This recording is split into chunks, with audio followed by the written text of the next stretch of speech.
Kamusta kayo? Alam nyo, may mga kwento tayong naririnig na hindi lang basta, alam mo yon, kwento lang. Minsan, babala rin sila. At ngayon, pag-uusapan natin ang isa sa pinakasikat at aminin na natin pinakamahiwagang alamat sa Pilipinas, yung sa Yamashita Treasure. Pero teka, bago natin simulan yan, may tanong muna ako sa'yo. Isipin mo to ha. Kung ikaw mismo ang biglang makakita ng isang nakatagong kayamanan, anong gagawin mo? Sige, isipin mong mabuti at tandaan mo yung sagot mo ha. Kasi importante yan mamaya sa kwento natin. Okay, simulan na natin. Dadalhin ko muna kayo sa isang lugar na parang malayo sa lahat ng gulo. Isipin nyo, isang maliit at tahimik na nayon sa tabi ng dagat. Yung tipong ang simple-simple lang ng buhay. Dito mismo nagsimula ang lahat. At dito sa lugar na to, makikilala natin ang ating bida. Para sa kanya kasi, yung yaman, hindi yan ginto o pera. Ang yaman niya, yung yakap ng pamilya niya. Yung tunog ng alon tuwing umaga. Sa mundong to, kontentong-kontento na siya. Payapa ang buhay. Ang hindi niya alam, malapit nang masubok ang kapayapaang yan. Pero alam mo na, yung tadhana minsan may ibang plano yan eh. Kasi isang araw may matutuklasan siya na babago sa lahat. Isang bagay na galing sa kailaliman ng lupa na may dalang sumpa. Isang sumpa na kumikinang na parang ginto.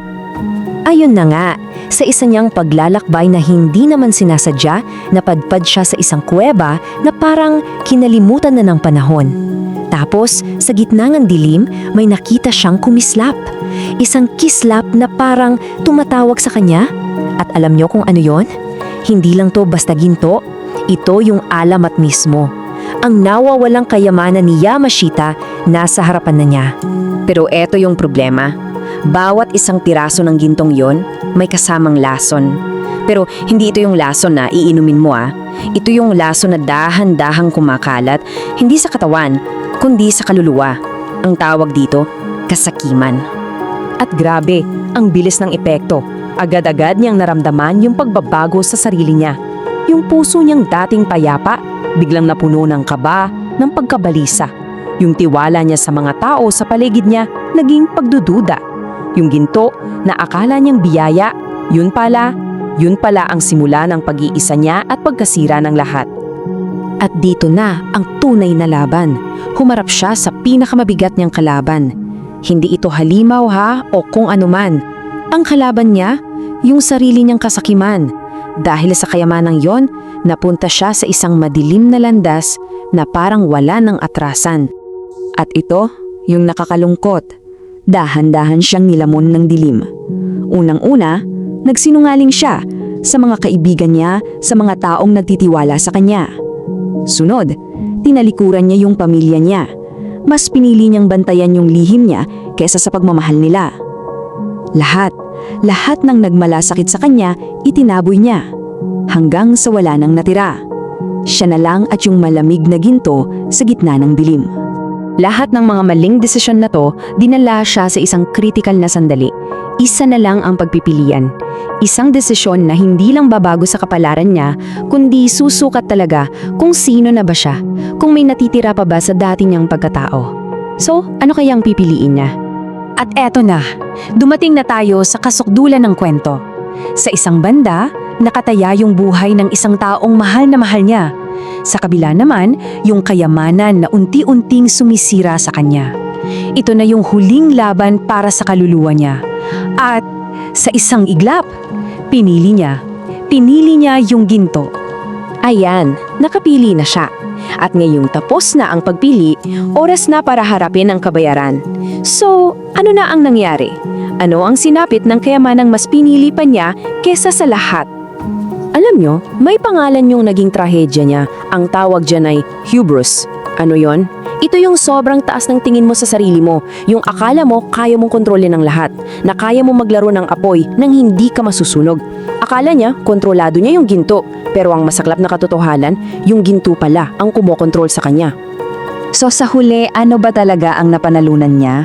Timbangin nga natin, isinuko niya ang pamilya, ang mga kaibigan, ang kapayapaan ng isip niya, pati na yung sarili niyang respeto. Para sa ano? para sa isang tumpok ng metal sa loob ng isang madilim na kuweba. At anong dala nito? Walang katapusang takot at kalungkutan. Grabe, sobrang sakit na kabayaran, di ba? At yung ginto, sa uli, bumalik lang din ito sa lupa kung saan ito nanggaling.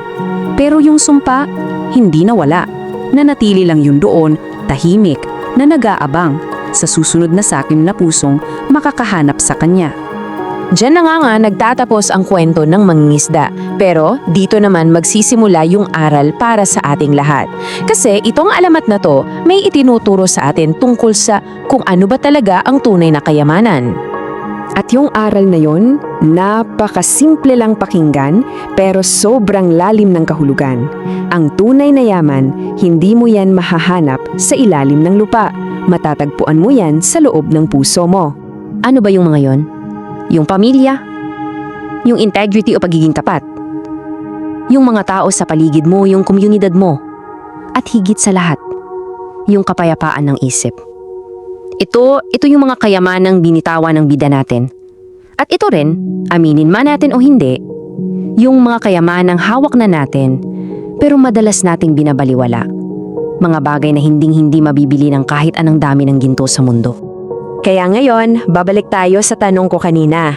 Matapos mo marinig ang buong alamat, tanungin mo ulit yung sarili mo.